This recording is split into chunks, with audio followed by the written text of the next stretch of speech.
Assalamualaikum warahmatullahi wabarakatuh. Bismillahirrahmanirrahim. Alhamdulillah, wala hawla wala quwwata illa billah. Allahumma salli wa sallim ala sayyidina Muhammadin miftahi babi rahmatillah, adada ma fi ilmillah, salatan wa salamin bidawami mulkillah, wa ala alihi wa sahbihi wa man walah. Para pencinta menyesalin mukasabatul qulub yang insyaallah senantiasa dalam curahan rahmat dan hidayahnya Allah Subhanahu wa taala. Kembali kita menyambung daripada pengajian kita yang telah lalu, yakni mengenai adab-adab di dalam bersahabat. Jadi ringkas kata, hendaklah seorang sahabat itu bermuamalah atau bergaul dengan sahabatnya seperti cara yang ia sukai dengan orang lain, bermuamalah dengannya. Maka siapa yang tidak mencintai untuk sahabatnya,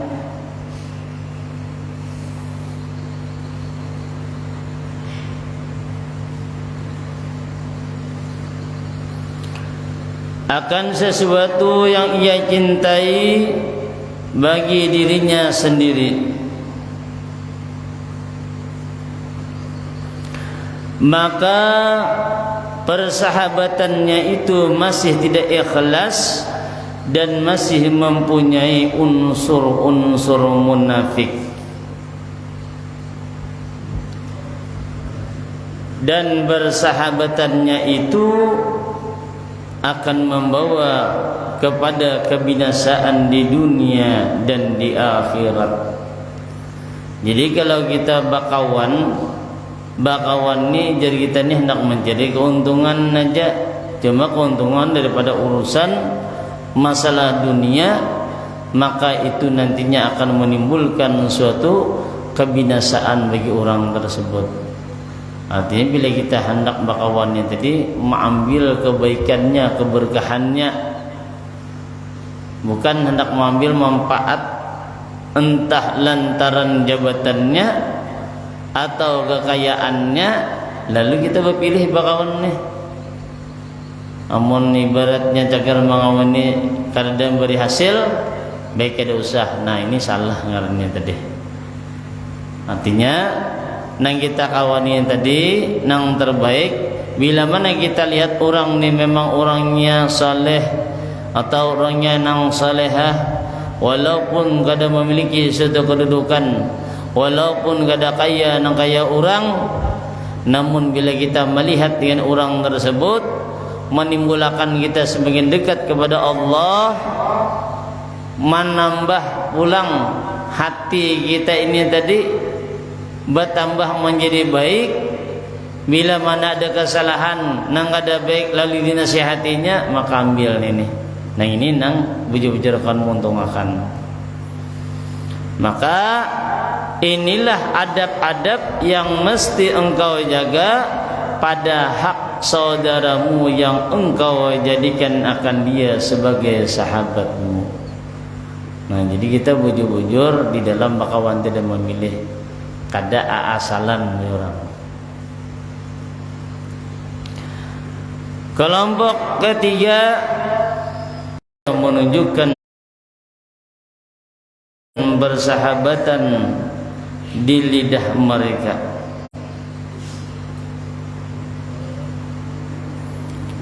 Maka kurangkan diri berkenalan sesukamu. Jadi ibarat kita mengenal dan orang lain tadi, jangan asalan, kenali dulu jati diri orangnya tadi.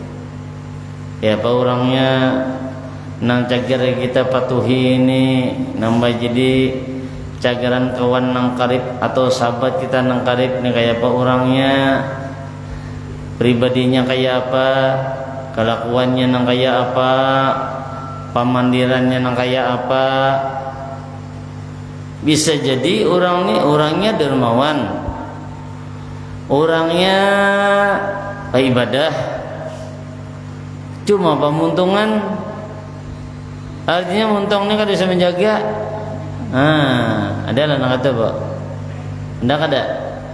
Ada kada. Pemuntungan gak ada kau aja, tak dengar kisah habis. Sapasaran orang tahu. Sidin aja tuh mengisahkan. Jadi hasil lah, ada jadi hasil. Di kampung bang dari ujung ke ujung tahu orang beritaan nakas benar informasinya. Ya nang kayak orang besaruan tadi bang mengisah tak. Padahal orangnya ahli ibadah, kata juga ibadah, orangnya dermawan, tetapi kada kau menjaga pemandirannya, ditakutakan kena berbahaya, menimbulkan daripada marabaya dengan orang tersebut. Apalagi banyak nang disampaikan anjur atar itu jelas sudah nang kada baik. Ingat orang anjur atar, andai orang tu kena meninggal dunia, maka orang tersebut di dalam kuburnya akan mendapat daripada ajab kubur. Tu Rasulullah langsung tu mengisahkan tu kan, ketika sidin melewati suatu pemakaman, maka ketika yang melewati beserta daripada sahabatnya, sidin itu langsung menggetar. Kami sidin tu kalau itu buyang muha langsung pucat langsung. Dia sahabat ni kenapa nek makan kayak ini nih keadaan sidin nih. Apakah kalian mendengar dengan apa yang aku dengar pada saat ini sidina? Mendengar lo kan? Aku mendengar bahwasanya kuburnya si Fulan bin si Fulan ini nang kita hadapi sekarang ini, nak hendak kita lewati ini. Sekarang dia menjerit di dalam kubur, meminta supaya diberi keampunan daripada Allah Ta'ala. Kenapa? Ternyata salah satu di antaranya adalah diakibatkan sewaktu ia hidup di dunia, kata juga yang menganjur atar nang kada baik, sehingga gara-gara pemandirannya orang dua laki bini bakalahi tak pisah gara-garanya. Tetangga sebelah dengan tetangga sebelah bercakar gara-garanya juga. Nyata kurang aja orangnya. Orang seakan kada manuga dengan ini oleh apa dilihat orang baiknya, dermawan aja orangnya, ibadah aja. Sekalinya napa montong orang menjaga. Nah hati-hati itu montong tak. Ya Allah. Makanya dipadahkan apa? Diam itu adalah emas. Lagi jadi emas lah kada, artinya tu saking berharganya tu nah. Bila bisa mengendalikan, menguntungkan dengan orang lain, tapi dikala ia kada kamu mengendalikannya, maka mungkin musibah bencana akan menanti di orang tersebut. Ini nang kita khawatirkan, nang kita takutkan. Tetapi kalau engkau terpaksa juga berkenalan seperti dengan mereka yang engkau selalu berjumpa di mana? Di madrasah atau di masjid jami', masjid nang besar, atau di musalla, atau dalam negeri, atau di dalam daerahmu, maka jangan engkau menghina sesiapa di kalangan mereka, dikarenakan kenapa? Karena engkau tidak tahu tentang diri mereka. Jadi jangan coba-coba hendak memandiri orang lain. Bab kita kada tahu, kan bisa jadi kita terkadang turun ke kampung orang. Ya kalau lah nang besi Minanto sudah datangi wadah Minanto, kampung Minanto, Dia pindah banyak berucau montong kada tu kisah ya Allah lah. Mai lagi wadadang sana pamanya kada tu kisahnya berenai aja. Cukup telinga aja mendengarkan serungan. Pada seempat menyambung daripada pamandiran orang. Kalau pina tersalah kena ngalih. Mun orang bahari nampak kalau pini ditapuk orang kena. Iyalah. Nah, ya itu sudah.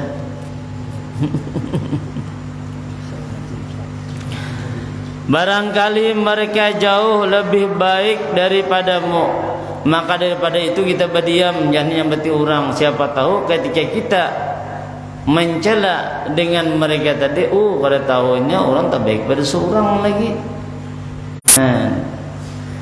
Namun jangan pula engkau melihat mereka dengan pandangan kebesaran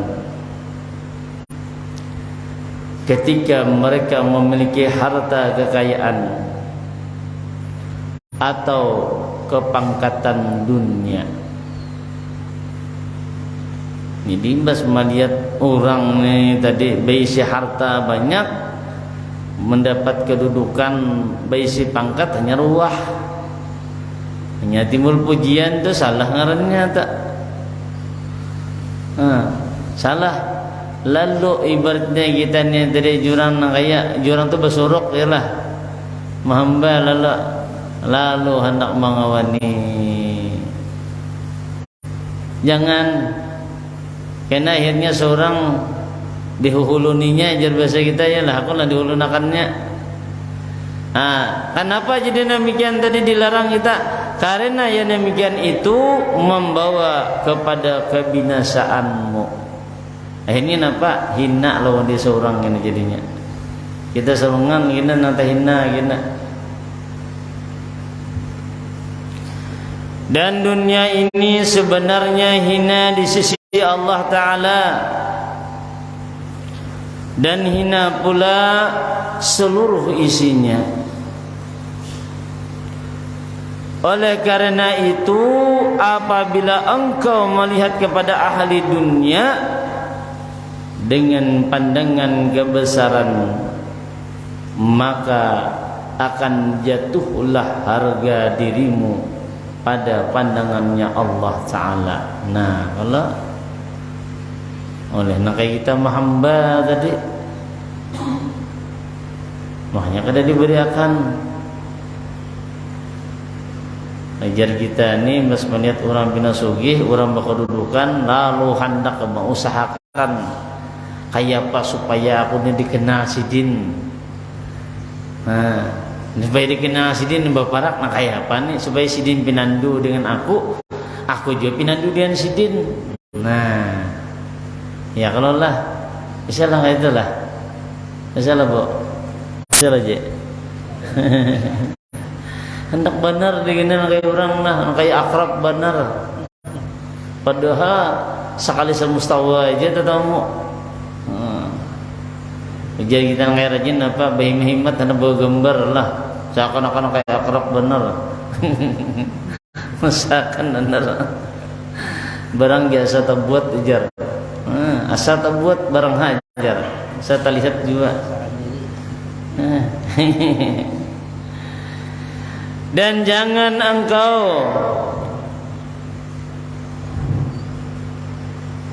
mengorbankan akan agamamu karena hendak mendapatkan sedikit daripada harta mereka ahli dunia.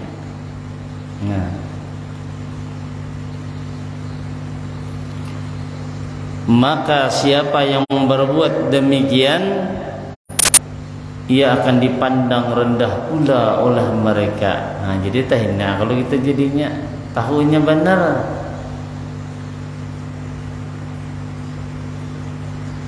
Kemudian ia akan terhalang dari mendapatkan keuntungan dari mereka.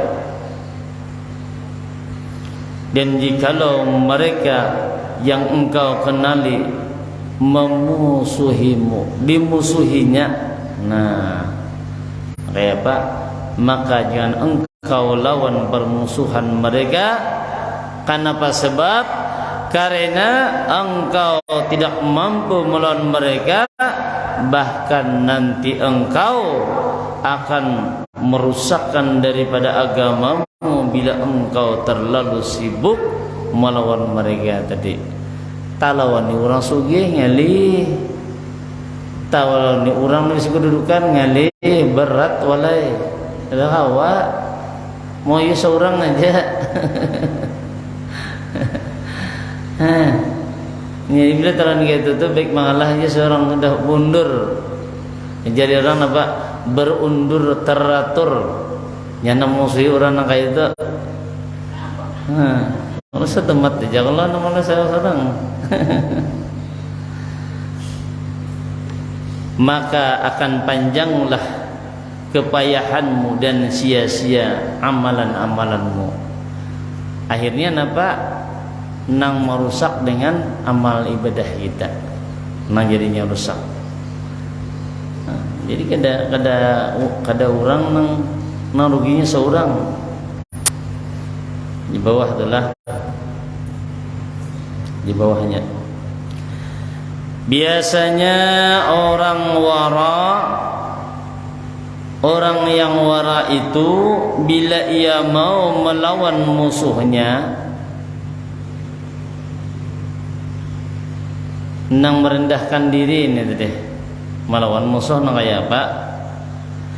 Ia akan melawan mereka dengan bahasa yang sopan dan penuh adab. Kada mau nang parampang kada mau. Sebabnya menggugurkan diri serungan. Orang ni berilmu banyak, kalau orang ada berilmu. Apalagi di tengah orang bawahnya seorang parampang haram, kita nak rusak jadinya dulahnya.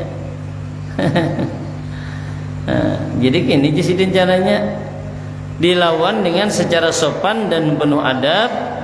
Sedangkan ahli dunia ini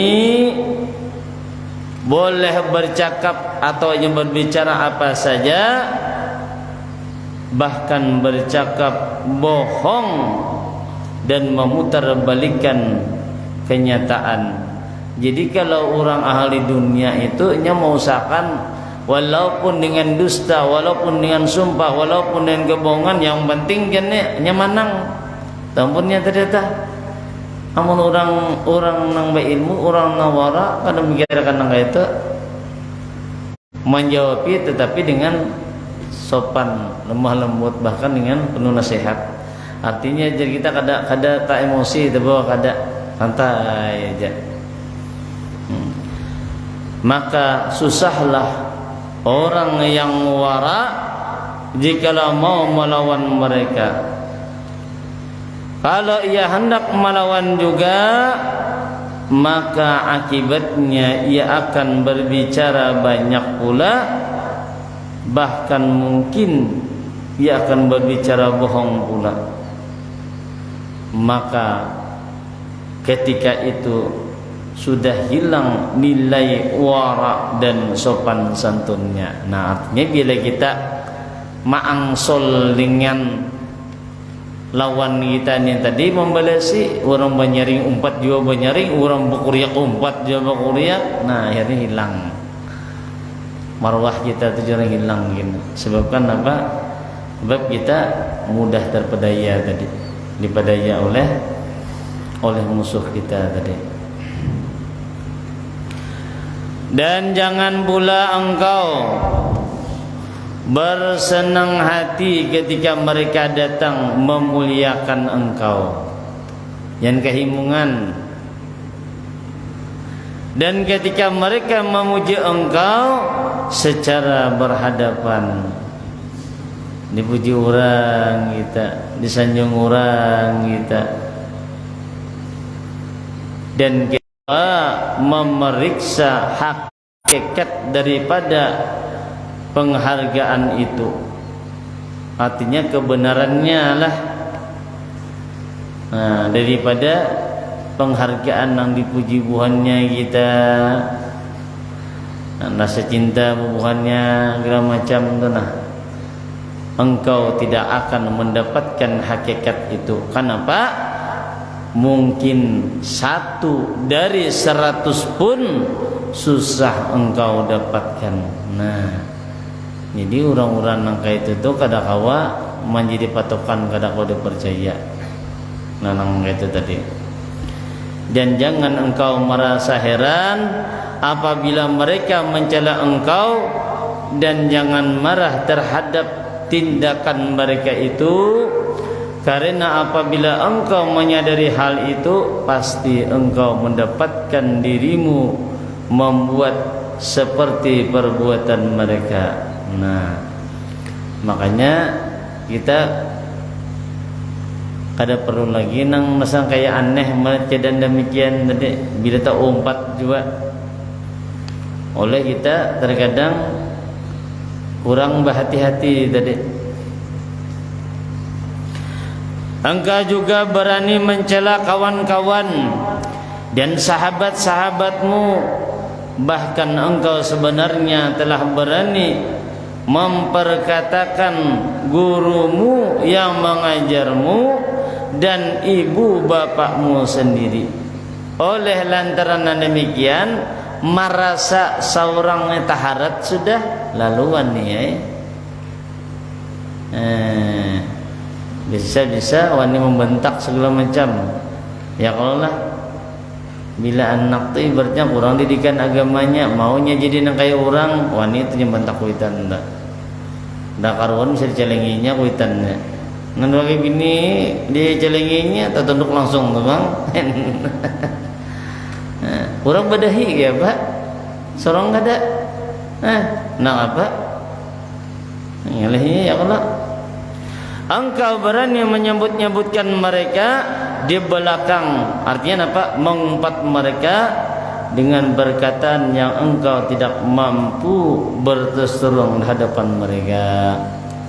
Nah, jadi hal demikian tadi jelas bujur daripada keburukannya. Mungkin sampai di sini dulu lah daripada pelajaran kita. Mudah-mudahan ada faedah manfaat dan kita semua. Terima kasih atas perhatian, mohon maaf atas kekurangan dan kesalahan. Wallahu a'lam. Assalamualaikum warahmatullahi wabarakatuh. Allahumma shalli ala sayyidina Muhammad. Allahumma shalli ala rasulika sayyidina Muhammad. Allahumma shalli ala rasulika sayyidina wa habibina wa syafi'ina wa maulana Muhammad. Terima kasih telah menonton. Semoga bermanfaat.